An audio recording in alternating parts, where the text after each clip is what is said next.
We will be back in some form. Well, here with me to talk about it is former federal prosecutor Eric Lisann.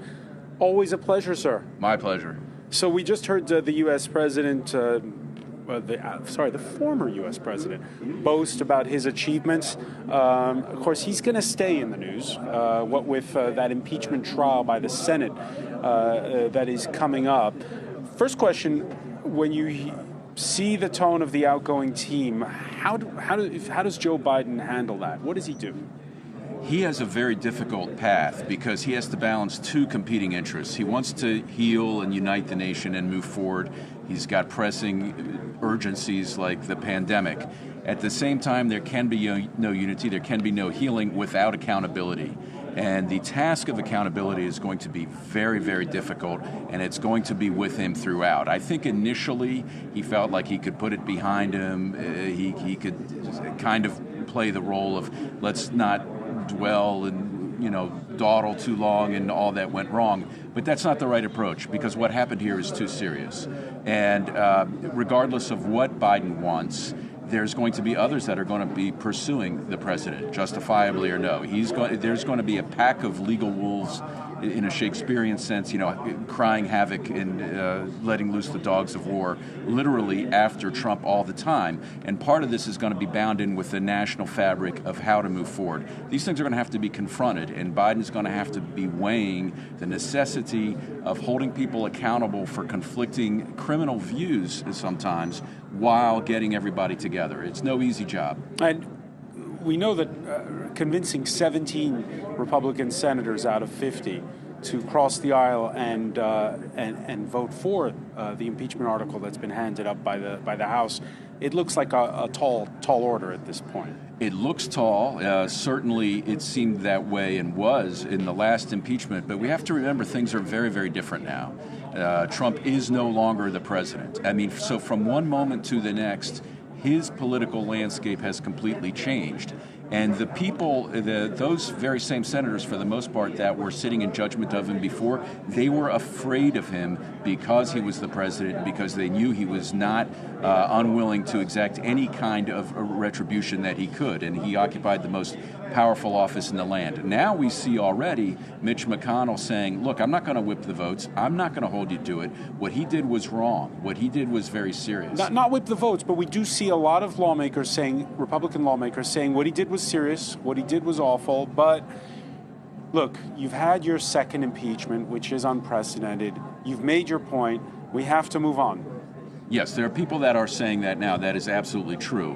Whether it will be enough to counterbalance some of the obvious defections that people will calculate they need to engage in on the Republican side, some of the so-called, moderate Republicans, some who are genuinely appalled and feel like the president has to be accountable. We'll have to see how that balances out. But there's going to be a lot of Republicans who are now worried in the Senate about how they're going to look to the judgment of history for themselves. They were able to dodge that before. Now they can't do it. And this is very much more an even negotiation. An even negotiation. We're seeing in as well another aspect of this. We heard Joe Biden say the words white supremacist, that we have to tackle that in his inauguration speech. And he talked about radicalization. The civil service, the high civil service in the U.S., is always a little bit politicized, but now it's off the scales, right? And as a result, you can't just in one day bring in a new team at every important post. Is the U.S. right now a soft target for terror attacks from white supremacists? Well, it obviously it has been. I mean, whether soft or hard, we saw at the Capitol, the U.S. is extremely vulnerable. And this has now been recognized, and it has to be brought forward so that everybody can confront it. Trump was deliberately, just like the Russian threat, he was deliberately calling all of these things a hoax. He wouldn't address it because it affected him negatively in his ability to retain power. What Biden is saying is, look, we can't pity-pat around with this anymore. We're going to have to deal with it. My national security team, my intelligence people have a consensus that this is a threat that we all need to address and confront. So it's out there, and there's no getting around it. It's going to be necessary to going forward. You cannot have a unified, healed nation if a significant part of that nation is buying into an ideology and buying into supposed factual predicate that lays the seeds for the destruction of what makes that nation what it is. All right, and again, you still have 70% of those who voted for Donald Trump, according to surveys, who think he's right, that the vote was somehow stolen. I don't want to go back over that argument because but I just wanted to say, going forward, how does Biden convince enough of them that he is their president? It's pure hard work. There's no other way to do it than to have the real dialogue, confront these people head on. Some of them will never be changed. But the way that these people have been radicalized must be addressed. There's black holes in the gaps in enforcement and then legal accountability for it.